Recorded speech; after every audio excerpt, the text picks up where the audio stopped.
Okay, we are live. Thank you very much for joining us, everyone. As you join, please say hello and let us know where you're coming in from. Um, Coach Stephen, how are you doing? I'm doing very well, thank you. Uh, Oh, keto. Awesome. What's that? Ketovore. Ketovore Cass. Yes, yeah. Ketovore Just Cass. saying, oh bum, I'm at work on my tea break, so we'll miss it. Oh dear. Oh, Mm, sorry about that. sorry I'm about that, doing well. Cass. Yeah. Doing. H- Yeah. How was your week? Well, it's been really interesting because myself and Lee Copus are Mm. going to be featured on a BBC documentary, I believe, Oh, about wow. yeah. What? Yes, BBC. Now, I don't trust the BBC. And they're notorious not just for one particular thing they've done recently. They're always lying. I mean, they've lied for as long as I can remember about many things. I've been Oh. at things that I've seen live and then watched the report from the BBC. One particular thing happened in London, and they didn't report what happened. They Mm. reported what they wanted to report. Anyway, they're doing a thing about the carnivore diet and health and stuff. This like a 30-minute program. So Lee and Wow. myself are doing a mini meetup, and they're going to come and record it. That I think it's Oscar Wilde who said there's no such thing as bad publicity. I'm Right. going into it knowing that it won't be great, which is me being polite. And there's going to be two doctors apparently, commenting on the footage. Mm. Well, there was a thing that's just been done by the BBC Studios, which was Nutrition Science, hosted by Brian Cox, who's you know not exactly the smartest tool in the toolbox, and their panel of experts knew nothing about nutrition. They said what their favourite food was. You went around the panel. There wasn't one person that eats meat. I think there was five people, four of them females. I think most of them vegans, or at least believing the plant based way of eating is the best way. There was no one there that was talking about meat. Not one person. They Mm. didn't do any actual science. It was just all opinion.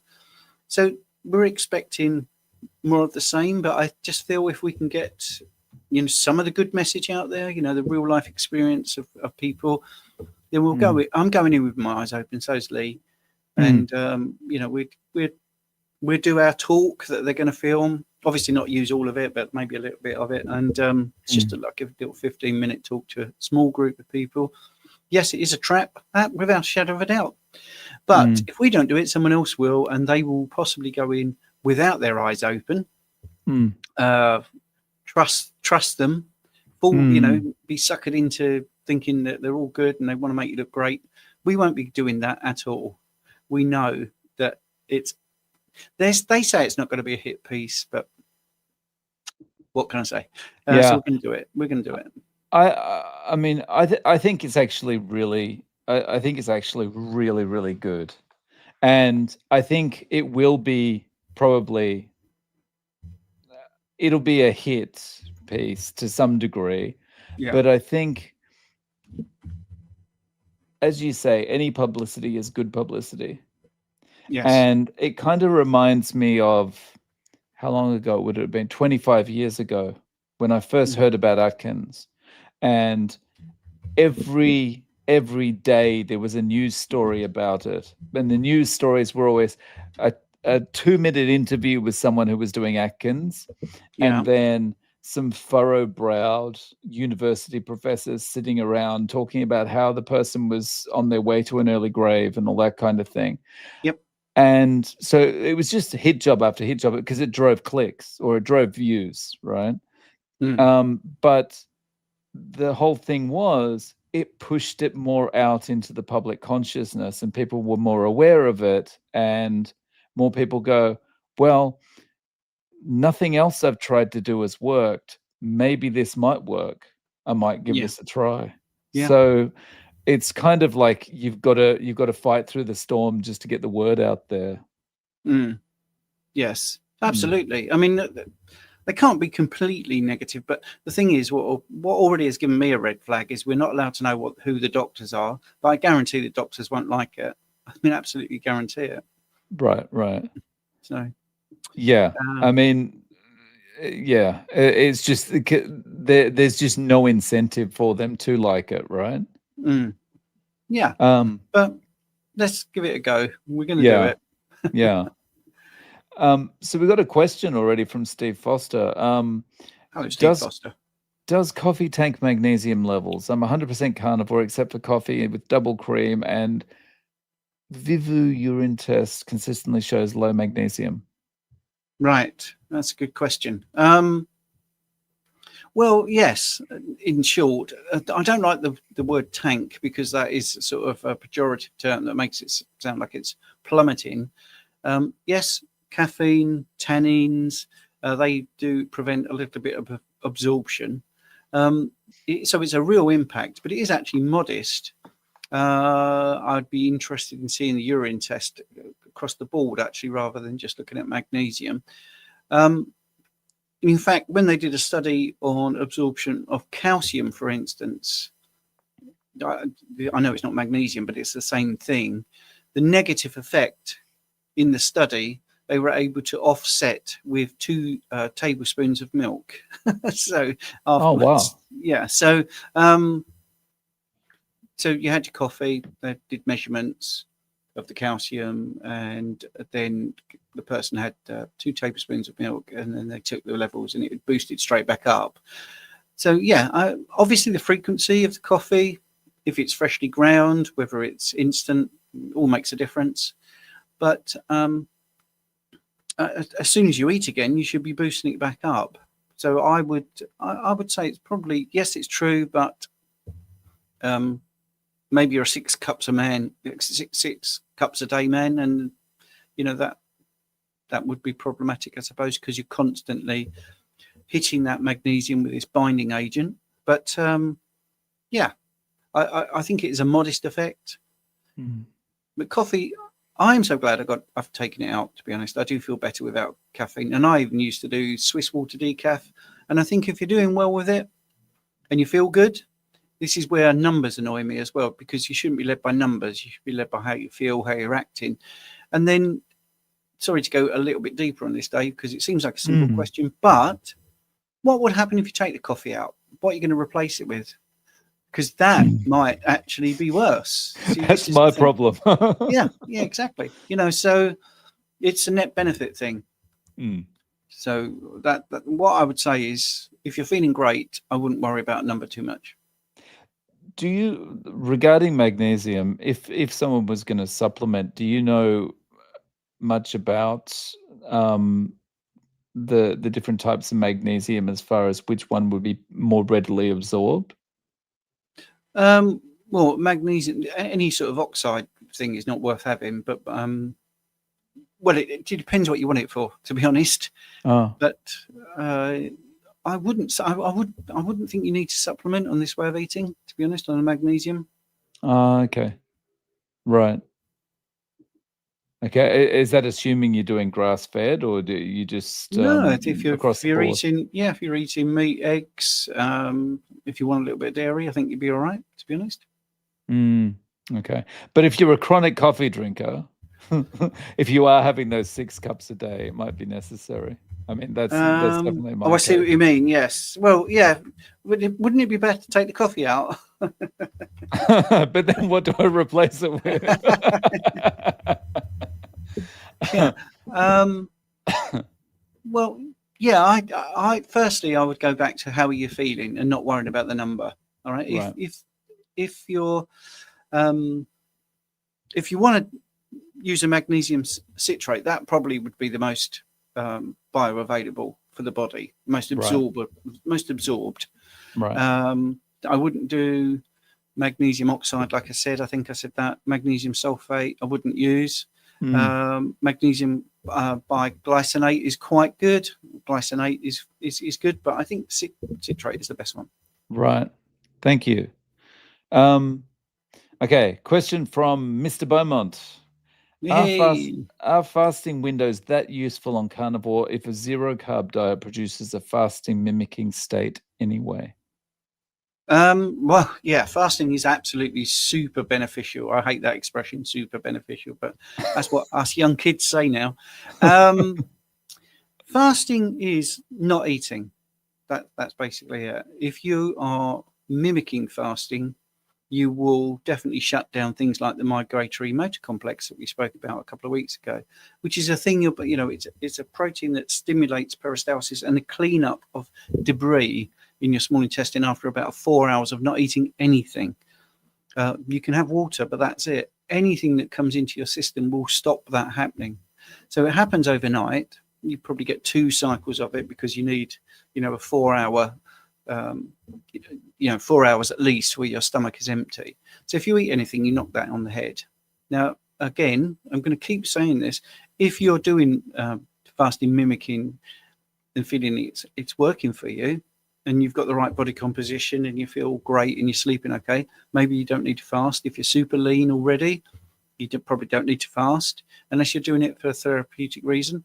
But if you are doing fasting for therapeutics or body composition, nothing beats actually fasting, because you will get into deeper levels of autophagy. You will get more fat burning going up. Your insulin levels will get lower.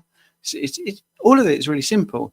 Fasting mimicking will give you some of the benefits without having to fast, hence its name. But those benefits are dialed down. If I want to do something optimal, if I want to change my body composition, I would fast. And I would probably do like a 3-day water fast, and that'd be great.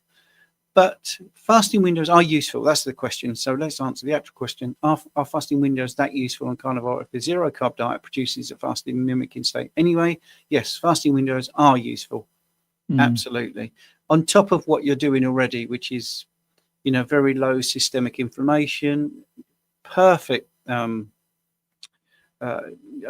acid spread, getting all the 9 essential amino acids, getting all the essential fats that you get into your system. Yeah, that's great anyway. Obviously, you're not eliciting a huge insulin spike, I suppose. So this way is good, but fasting is actually better. Thank you for your question, Mr. Beaumont. And Pokwa, thank you very much for your super sticker. And I believe you have a question just below, so I'll bring that up. I appreciate all your help, guys. I have a question. I know calories don't count, but and don't put a video out about that if you don't want the backlash in the comments. But how much should a 46-year-old woman be consuming a day to maintain good health whilst trying to lose weight? How tall are you? How active are you? You see, this is where the calories thing falls down completely and utterly. What's your current body composition? Where do you want to be? Do you want to gain weight, lose weight? Or body fat probably would be a better thing to talk about. You need to eat enough food in the right quantity for you to sustain the level of fitness that you want to be at. I'm sorry, I just can't answer the question in a calories sort of way, because let's go really silly. Let's say I said 1,800 calories. Right, what are you going to do? 1,800 calories of donuts? No, because that's going to give you a completely different result to 1,800 calories of salmon. So we do also need to see your sort of macro breakdown. I really can't answer it. Because I think we need to go with hunger, intuitive eating, and also going with how full you feel. Because that's the way we're hardwired to act, is to work to our hunger and to our satiety signals. If you look in the wild, every animal that lives in the wild and is not impacted by humans, they don't need to do that. Everything's finely balanced and they're just right. Lions are just right. Gazelles are just right. Giraffes are just right. Hippos are just right. They all look the same. Yes. If they're meant to be fat, they're all fat. If they're meant to be thin and muscular, they're all thin and muscular. And, yeah. Exactly. Yeah. I mean, I've never seen a hippo on a diet. There's no anorexic hippos out there. No. I mean, every single animal looks the same, doesn't it? All penguins look the same because, look at the harsh realities of their life. But they find a way to end up where they should be. So anyway. Yeah. Um, okay. From Agent 99. How much does homogenization of cow's milk affect its quality? Well, a lot, a huge amount. So when I was big on dairy, I not literally big on dairy. When I was having a lot of dairy, I would definitely go to something that's unhomogenized. So it's not being forced. Basically, this is where the dairy is forced through very small holes under high pressure, and it breaks up the fat globules and it makes it all uniform. And also, you have it from different animals. When you go for unhomogenized, which is a lot of the time just from one animal, um, wow, the difference is incredible to the way you absorb it, how you feel. Hmm. The taste is incredibly different. So I would try to get away from homogenized if you could. Hmm. Um, quick, important note and reminder here from Aid. Yeah. Humans, smart enough to make their own food and dumb enough to eat it. Yes. Yes. Yeah. um, I saw a little tweak on that one, which was we spray our food with poisons to stop animals eating it, and then we eat it. that'll keep them away. Oh, yum. Um, from Carnivore Jerry. Thoughts on homemade magnesium oil spray to spray on legs during the night? Thank you. Well, again, I mean, I actually quite like the magnesium sprays that are off the counter because they definitely work. Mm. Yeah, like that. Homemade, if you make it yourself, you're doing the same thing, aren't you? So if you're getting the benefits, most people spray it on their legs to relieve cramp. Soles of your feet are particularly good, which many people don't do. But yeah, I think it's good.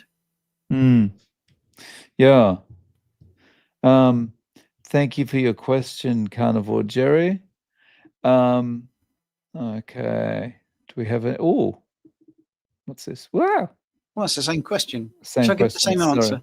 answer? Brendan Griggleston. Hello from Bunyip, Victoria. That's down my way.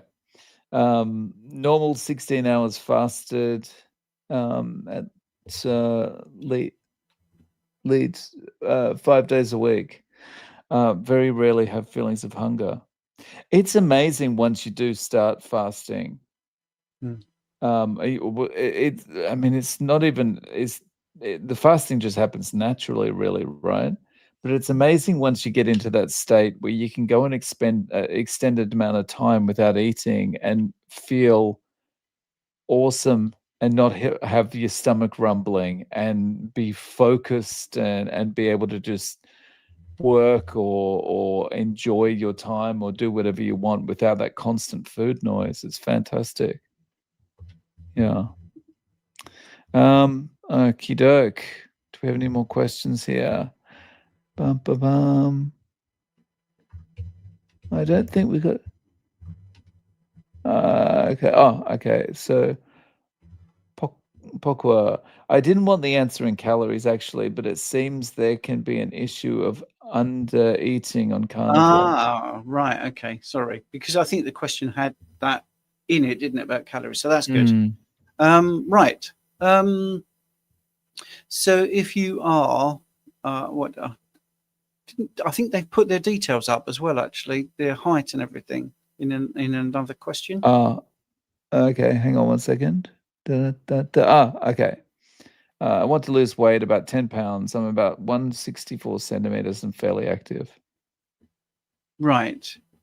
Okay. Yeah. So the rule of thumb is if you take your ideal body weight, the weight you want to be, Mm. and if you're doing it in pounds, I mean, this is so simple, really, to be honest. If you want to be, 140 pounds, you would have 100. You would eat 140 grams of protein and 140 grams of fat, because it is literally 1 gram per pound of ideal body weight that you want to be. It's a very good rule of thumb. And if you're doing it in kilograms, Mm. just for people, it's about 2.2 grams per kilogram of body weight. So if you wanted to be 100 kilograms, you would eat 220 grams of protein and fat. And how do you work that out? Well, the mass of food is what what I would say is you need to look at. So if you look at a chunk of steak, I haven't got a model of it, but if you've got a big chunk of steak and it's 500 grams, now let's say 400, just make sums easy. So that weighs 400 grams, your ribeye. Well, 100 grams of that is protein. Just roughly about a quarter of whatever the food weighs is going to be protein if you talk about meat. So yeah, I would do that. I would look at the weight you want to be, not the weight you are, the weight you want to be, and eat to that. So 1 gram per pound of body weight you want to be for protein and also for fat. Simple as that. That'll be starting. And then once you start eating that way, if you see your body composition going the right way, then you're onto the right ratios. If you are under eating, you feel tired, fatigued, cold, hungry all the time, then eat more. And if you're eating that amount and your body composition is making you feel like a little bit bigger, then eat less. And then you can start moving around more fat, less fat, that sort of thing as well. Nice. Mr. Beaumont, thank you for the super chat. Very comprehensive answer on fasting windows. Stephen, thank you. You should go on the Beeb or something. Yeah.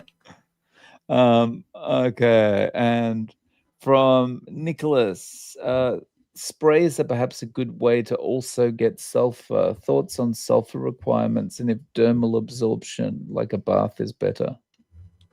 Right. Well, Nicholas is a big supporter, actually. So, I don't know about the sprays, to be honest, for sulfur. I've never really looked into it, to be absolutely frank. So, I can't really give you a good answer, Nicholas, but I will look into it for you because I know you're in school, and I will give you a proper answer in there. Right now, I mean, it is essential. I mean, we do need sulfur. I've got a sulfur spray thing up on the screen. Let's just have a look. So yeah, sulfur sprays. It's actually in the advertising, it says aren't your best bet for getting adequate sulfur, and that's from a company that's actually selling it. So I think that's really good. I think that's really good. So yeah. They won't do much business, will they? So, yeah, I think you're just probably better to. They're actually not helping me very much because they don't seem to like their own product. But yeah, I will have to look that up. I don't really know. I don't want to waffle on that. Thanks, Nicholas. From Goretta, is the protein pounds of body weight based on raw meat or cooked? Raw. Cool bananas. Yeah. We ran out of time to answer all the questions last time I was on, so I'm trying to be brief. Oh. Okay. So, Urja, I have fibroids of 4 centimeters with heavy bleeding and pain. Please suggest something about diet. Are you currently carnivore, Urja? Yeah, we'd need a little bit more. Could we have a little bit more information of like what you're currently eating, and has that situation been around a long time? Has it got? Is that smaller than they were? So I think we just need a little bit more in the chat, and then we'll do it. Okay. I'll make a note to come back to that. Okay, from Steve Foster. After 3.5 years carnivore, would I expect to get a detectable level of ketones in urine? Urine's a bad marker because that's the thing that the body has decided it doesn't need. And if you're utilizing your ketones, then there won't be a very good reading in the urine, but you might have a lot of ketones. So this is why ketone strips, the Keto Mojo doing the blood testing is slightly better than urine, but it can be misleading because you're very fat adapted. Your ketone level can be quite low. When I say low, I mean can be 0.2, 0.3 on the Keto Mojo. So it's so hard because blood test, urine testing isn't what actually being utilised in the tissues. It's a good gauge. I would definitely go for blood testing. Urine is the least reliable. How about breath? Well, again, that's unwanted ketones that we're wasting away. Right. So I think I'm not a fan of chasing numbers on ketones anyway, because you've only got to look at someone like Richard Smith to think, well, he's doing very well, looks great, he's very athletic, and his ketones are incredibly low. So, I stopped measuring it after the first time I did Atkins because I got obsessed with it and depressed because my numbers would go down, because like you yes, say, you're always chasing a good number. yeah, well, yeah, and I feel a bit negative because when you start, that's what people do. They get the urine strips, see if it goes purple. Oh, I've got ketones. That's great, and it can be initially quite quite encouraging to see the ketones, but then as you get more fat adapted, more keto adapted, those numbers can go down, and then you get demoralized, even though you actually look better and you feel better. Okay, we just had a big question. Seedman, have you seen Dr. Tony Hampton's video called The A1C Paradox, where he presents some maths converting carnivore A1C results to represent what is really going on with carnivore blood sugars? No, I didn't see. but Me neither. I talk about that all the time. The fact is, I mean, the most basic thing is that the A1C is a calculation, and it's totally unreliable because the calculation is flawed. It uses a constant number in there to give you your number, and that constant is a variable. So a basic level of mathematics, it doesn't work. Now, what used to be all right many years ago, when everyone ate a lot of carbs and no one was that nuanced, they got away with this number as it had been a reasonably good indicator. But 6 years ago, when I started at MeatRx under Sean Baker's community and running their daily meetings and doing their weekly diabetes meeting, we were finding that people with their continual glucose monitors were constantly scratching their head saying, look at the average of my A1C. It doesn't match what's happening on my CGM, because your CGM is actually measuring your daily blood glucose, minute by minute on a flux basis, and giving you an actual average based on what's happening. Although it's not really in your blood, actually, it's the interstitial tissue, and it is calibrated to reflect what's in the blood, if people want to pick up on the nuance. But it didn't match. Their average was always lower on the CGM than the HbA1c, hemoglobin adult 1c, of the red blood cell. So I've got a little prop here, and maybe Tony's seen my videos, but whenever a red blood cell, and I've got a red blood cell here, which is glycated, just to indicate what a glycated red blood cell might look like, we make 2.5 million red blood cells every single second. 2.5 million we make every single second. We recycle 2.5 million every single second. And inside every red blood cell is approximately 284 million hemoglobins, proteins, macromolecules. So basically what happens, this is going to represent something in a second, and it will make sense. And just to tell you about the maths of this, you can also do other tests, by the way. Fructosamine test is much better because it looks at a 3-week average. But let's talk about this. So he might be leaning on what I tell people, and I've been doing this demonstration ever such a lot. So if we understand how we collect the reading, how do we get the HbA1c? Well, the red blood cell goes into a chamber, a high pressure liquid chromatography chamber, and it, depending on how much of the hemoglobin is glycated, it will stop in that chamber at a certain point, and they will get a reading. All right. So what this is representing is every single red splodge is 10 hemoglobins that have been glycated. So if we imagine that every single day, 1 hemoglobin was glycated, so after 10 days, one of these would be on here. By the end of the alleged constant lifespan of the red blood cell, you would have that. You would have 12 of these, 120 hemoglobins have been glycated. So that would go down there, and they would read it off. The machine would give the reading of every red blood cell. The mean is 120. And then they would divide it by the theoretical life of the red blood cell, which they think is a constant, divide it by 120 and you get a number of 1. That's the first thing. Right, now, where it's wrong, and I've known this for 16 years when I used to do phlebotomy, is you can have an artificially low reading. Now, this is the red blood cell of someone with hemolytic anemia. That means the red blood cells last about half the time as expected. Now, because the high pressure liquid chromatography machine does not look at the red blood cell lifespan, this is a hemolytic anemic person. Their red blood cell goes to the bottom of the chamber because it's not much charge, and it gets a reading of 60. If you divide 60 by 120, you get 0.5. So all of a sudden, this person's HbA1c is 0.5. But the glycation rate is exactly the same. It's still 1 hemoglobin per day. The problem is it's only been in the system for 60 days, and therefore you get the number 60.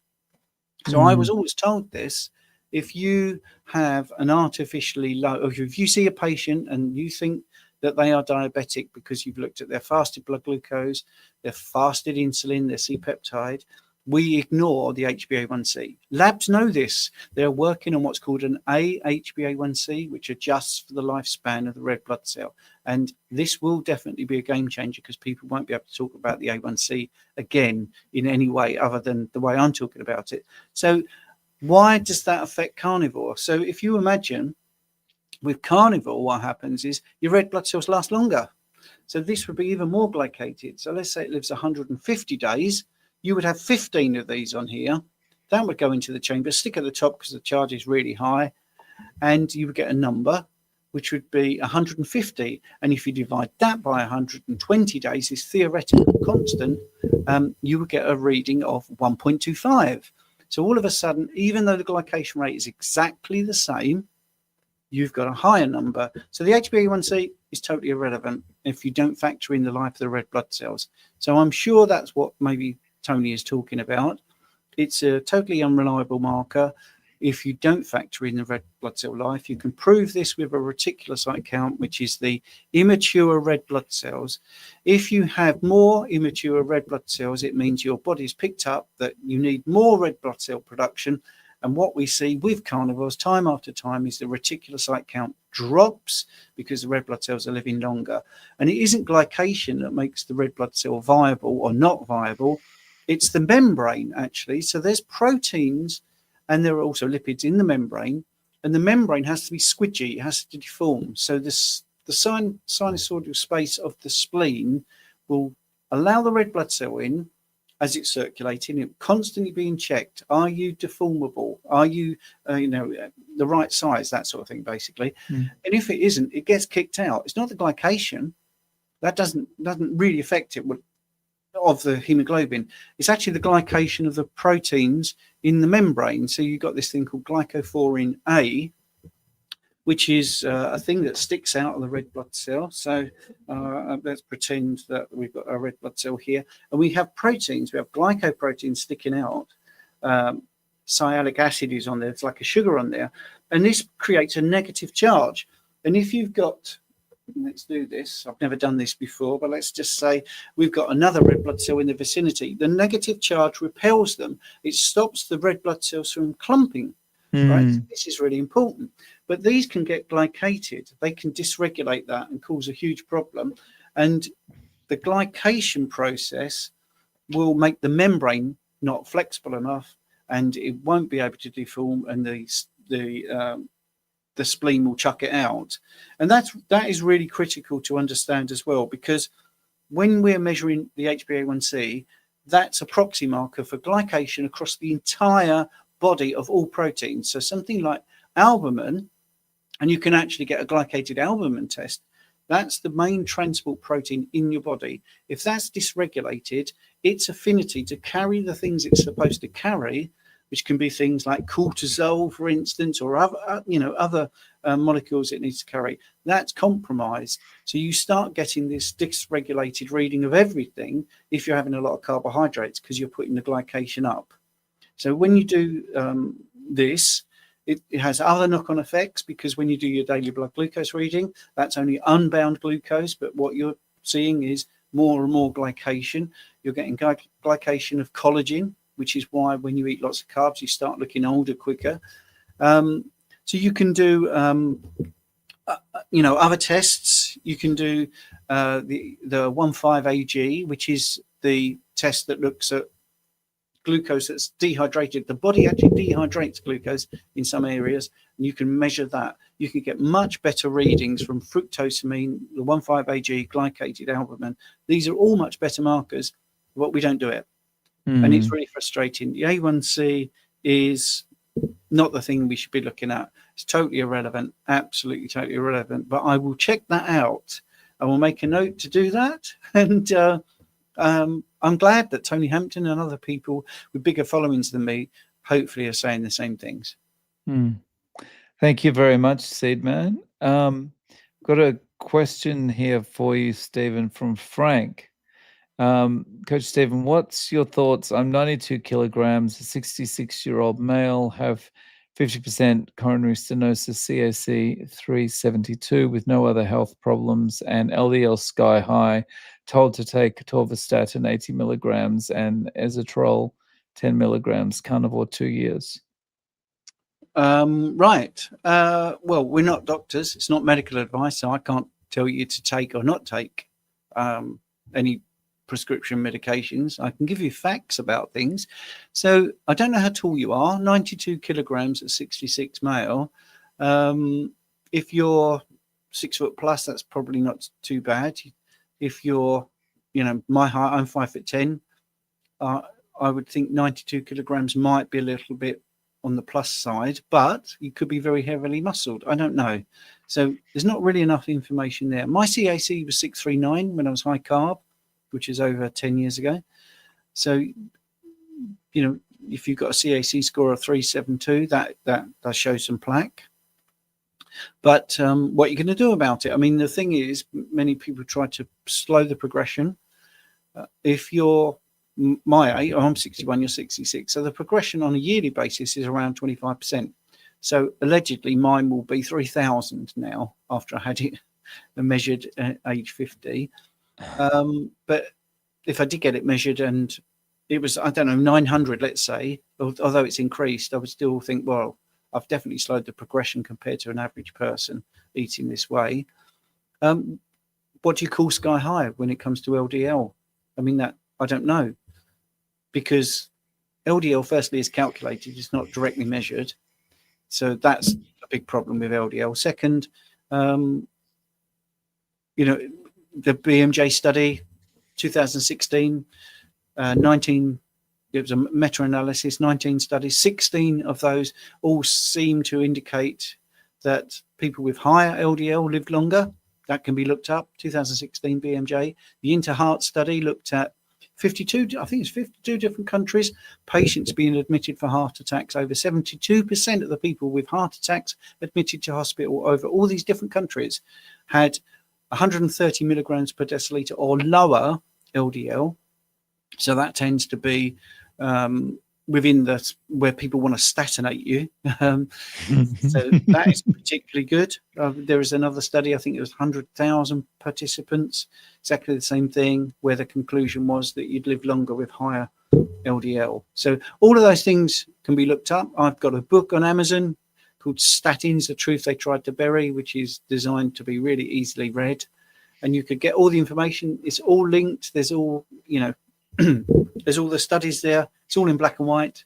And other things are better markers. High density lipoprotein is a better marker. The high density lipoprotein, HDL, and triglyceride ratio seems to be a better marker of overall heart health.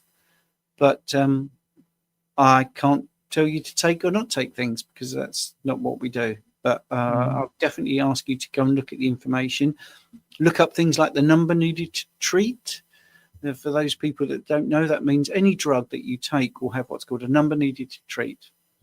Most statins are in quite high numbers, between 80 to 200. That means that when the doctor prescribes the statin, it's likely that he has to give it to 80 people before one person gets a benefit, which means 79 people are not expected to get a benefit.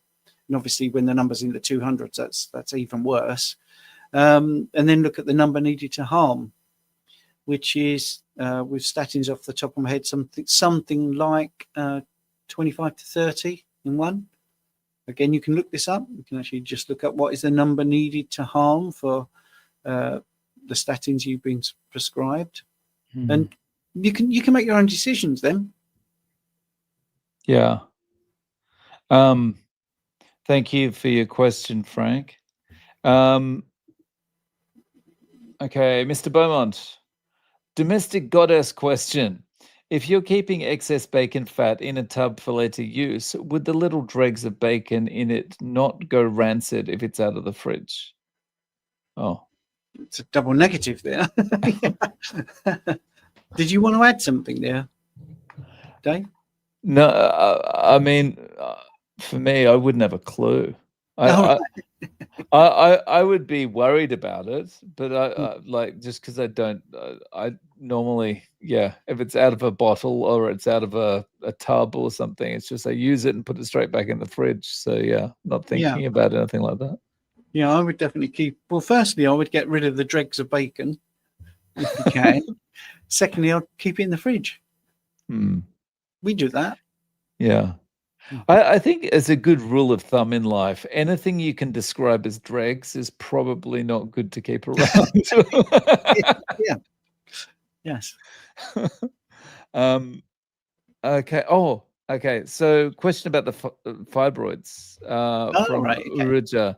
Okay. So, it's kind of multi-part here. I've started Lion 1 week before. Okay. So, you've been Lion for 1 week, and will it help me shrink the fibroids? Oh, yeah, that's really difficult. It's more likely to make a meaningful reduction in any symptoms. And actually, what we just said about slowing growth, because it's very unlikely they'll shrink, but you don't want them to increase. A bit like we just said about the coronary artery calcium scan. This way of eating, in my opinion, with that, say, for instance, we've got more data on, we see people still have a little bit of progression, then the progression slows, then it stops, and then it starts to reverse. With fibroids, which I haven't dealt with as much as people with a CAC score, obviously I tracked people because I talk about my coronary artery calcium scan. What you tend to find is this way of eating firstly reduces the symptoms, but in a really big way, and it slows the growth. So when people go back and have them checked, it's like, the consultant will say, wow, you're doing really well. Well, we normally see XYZ growth, and you haven't done that. And what's happening is, you're reducing the estrogen load. I mean, that's the main thing that's happening with this way of eating. If you eat clean, if you keep away from things that aren't diet related, like plastic, drinking water from plastic bottles, and keeping away from anything that's estrogenic, keeping away from plants, obviously. I mean, plants, one of their anti-nutrients is estrogen. The plant will make the insect that's killing the plant infertile. So that would be a really good thing.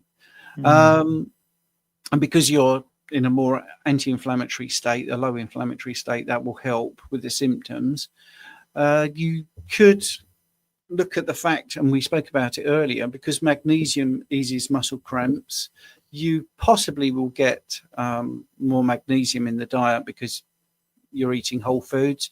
Zinc and vitamin D, that tends to help as well. Obviously, just keep away from the carbs. If you're going Lion, you're definitely doing that. I mean, going Lion will make a big, big difference. Uria, I'm sorry, I'm not sure how to pronounce that. If you send me an email, realzerocarb@gmail.com, I do have a couple of interviews I could show you with people who have got fibroids that have been doing carnivore, if that helps as well. So I can shoot those through to you. So just realzerocarb@gmail.com and I'll find them for you. I mean, you could also be more, with these questions, it's not a criticism. Is that a submucosal fibroid? I mean, that's the thing, which is like where it's growing in the uterine cavity. So the more detail people give in questions, the better, actually. But this way of eating, definitely, I've seen people get a lot of resolution from. So yeah, and Mm. obviously you're seeing it as well, Dave, because you've had people interviewed. Mm. So from John, what do you mean by cup of coffee? I have espresso. They are, as you know, small cups, but much stronger. Yes, yes. Espresso is, not Yeah. diluted with cream and milk. It is a Mm, small cup, but the hit of coffee or caffeine is the same, isn't it? mm. Because all an espresso is the bit that they put into a bigger cup and then fluff up more, milk on top.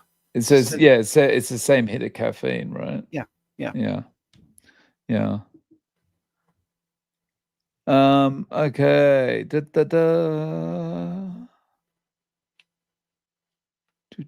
Any questions? If you got any questions, guys, or anything you'd like us to discuss, please put a Q in front of it, and that'll help me find it. My eyesight's not so great in the evening when I've got a white light shining in my eyes. What is the Oh, time there where you are? it's 8:15. Yeah. I'm really looking forward to this Tony Hampton video. Actually, Mm. I'm going to look it up while you're looking it up. Mr. Beaumont, regarding the LDL levels conversation, is it broadly, wrongly, supposed to predict eventual atherosclerotic lesions? If so, why don't people just get a CAC CT scan rather than speculate? Because there's big money in statins. Yeah, there's a lot of money in speculating because when you make people scared, they'll pay for anything. Yeah, absolutely. And a CAC, a CAC and CT scan is much, much better. Absolutely, without a shadow of a doubt. But I think the gentleman had a CAC of 363 or something, so there was existing plaque. But yes, I would go with that every single 2-3 years. So for you, would you say a CAC or a CT is kind of the better yardstick or indicator? Because like the CT, you can see like exactly where it is, right? Yeah. Yeah. Oh, by the way, I've just looked up that Tony Hampton thing, and the title of it is "The A1C Paradox: Correcting A1C for Red Blood Cell Lifespan." There you go. So, yeah. Going back to this question, there is no science that shows that low density lipoproteins is correlated with atherosclerotic lesions. None at all. In fact, if you look at this really weird sort of circular thing that's happened in 1913, the first sort of buds of this theory were obtained by feeding a rabbit cholesterol dissolved in seed oils, right? Right. So that's how it all started, feeding cholesterol dissolved in seed oils to a rabbit. Now, that actually has been replicated, and cleverly, the researchers fed some rabbits cholesterol dissolved in seed oil and some just cholesterol without the seed oil. And the ones without the seed oil had the LDL injected into them, the LDL, not just cholesterol, and they didn't develop any plaques. But the ones with seed oils did. So that's quite interesting, I think. Yeah. Wow. But nothing beats an image, does it? Nothing beats an image. Or in fact, nothing beats constantly monitoring if you want to know what's actually going on. So I think if you get more than one image, you'll then know the rate of progression. So 3 images over 3 years would actually give you a good idea. Right. Yeah. So FX Trader, I think that was the right question. Sorry, maybe. Oh no, I haven't skipped one. FX Trader, is a carnivore diet better than keto, or is it more subjective and it depends on each individual? Well, no, it's objective. Carnivore is better than keto. Right, let's give you a bit more detail. I was waiting for the because. Right, if Right. Let's just change the subject for a second. When I used to do advanced personal training, people would say to me, "What's the best time to train?" Now, you can have millions of studies that tell you the best time to train, but my answer would always be the same: when you can train, right? Because it's no good me saying, right, you need. I mean, this morning I was up at 5 o'clock in the morning to get to the gym as soon as it opened. But some people can't do that. Some people got family that would impede on. So it's always what you can do. So if you try carnivore and you can't do it because of social pressure, because you don't enjoy it, well, keto is going to be better than the standard Western diet, standard American diet, vegan, vegetarian, because you're still getting the animal proteins, which are much more bioavailable than plant proteins. They don't have the anti-nutrients in. So it is individual in that case. But you could also be objective and say, what's better for health? Well, carnivore is better for health because it doesn't have all the anti-nutrients. It's not very inflammatory. You get every single amino acid that you need. You get all the fatty acids that you need, and it's nutrient dense. It makes you full. Your satiety signals are better. Your hunger signals are better, right? But many people can't be strict carnivore. They just don't enjoy it. They can't adapt. So what we've actually done is, it's not about adapting to carnivore. We've adapted to the wrong way of eating. Eating carnivore is going back to how we used to eat, or as close as we possibly can. But many people can't do that in this day and age.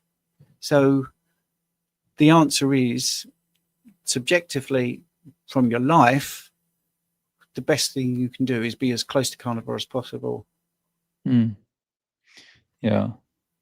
Yeah, I think certainly for me, keto worked for me in the past, but it doesn't work for me long term because once having any level of carbohydrate in my diet just pushes me to eventually fall off, Yep. Yeah. And then you've got, anyway, let's go on to the next question. From Dustin. Hey, how you doing, Dustin? When do you think we'll know more about CAC people can have low scores of 10 all the way into the 5 and 6K scores, but we don't know how much worse they are or how the risk percentage grows? I don't really understand that question very much. He's just asking about,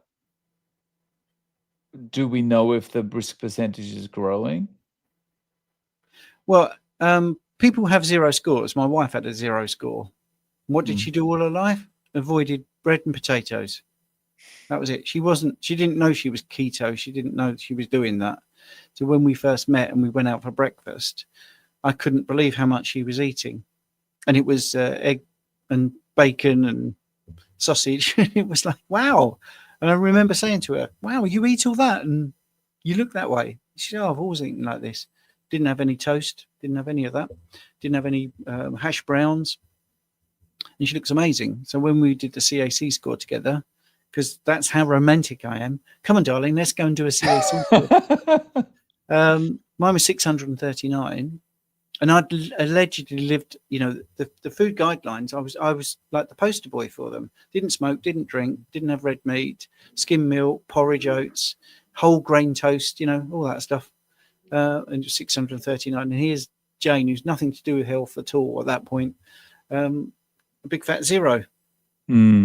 Well, looking at that answer, we don't have enough data, do we? Across the board, we need to do, someone like Ivor Cummins probably does have a fair bit of data because he really promoted the CAC as one of the things to do. But I don't think it's, you can't extrapolate it to populations yet because I just don't think the numbers are there. But one of the things that scared me a little bit about the CAC was when I heard one of my guests, she had a CAC score of, I don't know what it was, 300. And she then, a few months later, but I think her cardiologist was giving her a hard time. And she said, okay, well, let's find out exactly what's going on. Do a CT angiogram. They did a CT angiogram, and the calcification was, I may get the terminology incorrect, but the calcification was not obstructing anything. It was within the lumen or something, or Hmm. outside the lumen, Yeah. or right. So actually, she didn't have a problem. So for months, the cardiologist had been giving her a hard time about statins and all the rest of it, and it wasn't quite as serious as she'd been led to believe Mm. because the flow wasn't obstructed. Yes. Yes. Well, that's a thing. I mean, I look at my score as nature's stent. I've got calcium in there because for some reason my coronary artery calcium, sorry, my coronary arteries were damaged in some way, and my body repaired it by putting some calcium in there. Mm-hmm. So that's basically it, I think. Right, right. Um, okay. So my from John, my wife is 65 years, 2 years carnivore. She has occasional overheating issues, dripping with sweat, thyroid tested and okay. Any ideas? Well, yeah. See, this is where bloods actually can be misleading because what panel did the thyroid testing take? Was it the full panel? Was it TSH? Was it bound T4 and free T4? Bound T3 and unbound T3? Reverse T3? Was that measured? Both TPO and TG antibodies. So I'd like to see all that. And very rarely people do have those tests. Some people will just have TSH measured, thyroid stimulating hormone, which isn't even a thyroid hormone, it's a pituitary gland one. And because that's okay, doctors will say thyroid's okay. Well, that's not a good way of measuring the thyroid if you're looking at labs, because you need all those other numbers to be able to work out what is the production of T4 and what is the production of T3. And then we don't know about the conversion of T4 to T3. So the metabolic rate is the normal driver of heat, and the metabolic mastermind is normally the thyroid. So I would firstly get the full thyroid panel before ruling out the thyroid. Yeah. Uh, Could be other good. things. It could be, fluid balance, electrolytes, but let's, double check that that's a full panel that's been done, including reverse T3 and the antibodies and both types of T3, bound and unbound, and free T4 and bound T4 as well.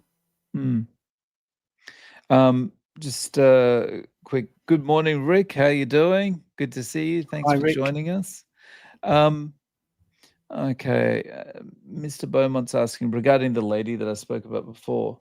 Even if the flow of that woman's heart obstructed, like you say, Dave, couldn't the whole heart muscles function be hindered still with regards to that previous anecdote?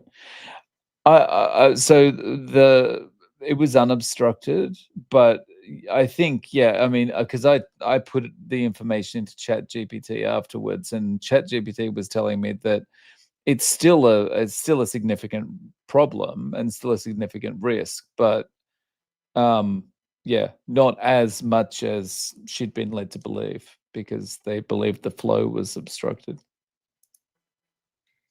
Yeah. So da, da, da, da.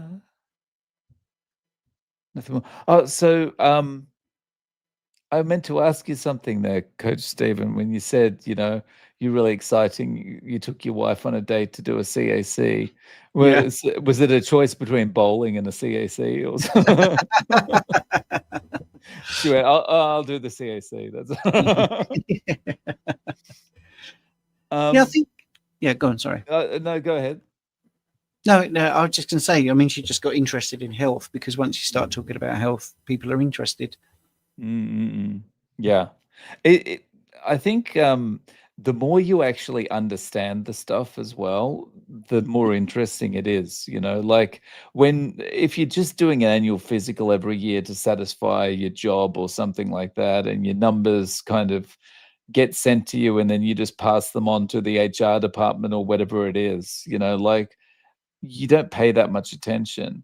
But once you actually understand what all those numbers mean, and you can look at it and go, oh yeah, okay, well my score's all right then. That's Yeah. it's very interesting.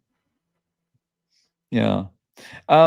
So we're at the 1 hour mark. Yep. So, guys, thank you so much for joining us this evening or this morning, depending on where you are in the world, or this lunchtime. Nice. Yep. And yeah, thank you for your questions. Really appreciate it. And we'll do another one of these very soon. 2 Thank weeks you. time. Yeah, thank you very Yeah. much, guys. Cheers. Bye.